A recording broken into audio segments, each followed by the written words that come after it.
Hello అండి, ఈరోజు pepper mushroom ఫ్రైని ఎలా చేయాలి అని చూసేద్దాం. ఫస్ట్ మష్రూమ్స్ని వాష్ చేసుకుని కట్ చేసుకుని పక్కన పెట్టేద్దాం. తర్వాత స్టవ్ మీద ప్యాన్ పెట్టుకునేసి ప్యాన్ వేడెక్కిన తర్వాత 2 టీ స్పూన్ల ఆయిల్ వేసేద్దాం. ఆయిల్ వేడెక్కిన తర్వాత సన్నగా తరిగిన ఆనియన్స్ని కూడా వేసేద్దాం. ఇది కొంచెం వేగిన తర్వాత సన్నగా తరిగిన పచ్చిమిర్చి కూడా యాడ్ చేసేద్దాం.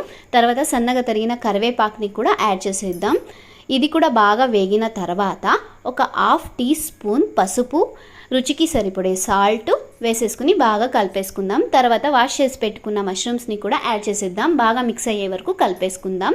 తర్వాత దీనిలోకే మనము అల్లం వెల్లుల్లి పేస్ట్ ఒక 1/2 టీ స్పూను, తర్వాత సన్నగా తరిగిన పుదీనా కొత్తిమీరని కూడా ఒక 1/2 కప్పు వేసేసుకుంటున్నాను. ఇవి వాటర్ అంతా వెళ్ళే వరకు బాగా ఫ్రై చేసుకోవాలి. తర్వాత దీనికి స్పెషల్ ఇంగ్రీడియంట్స్ ఏంటి అంటే పెప్పర్ పౌడర్, ఒక 1/2 టీ స్పూన్ పెప్పర్ పౌడర్ని వేసిన తర్వాత మనము దీన్ని ఒక 2 మినిట్స్ స్టవ్ మీద పెట్టేసి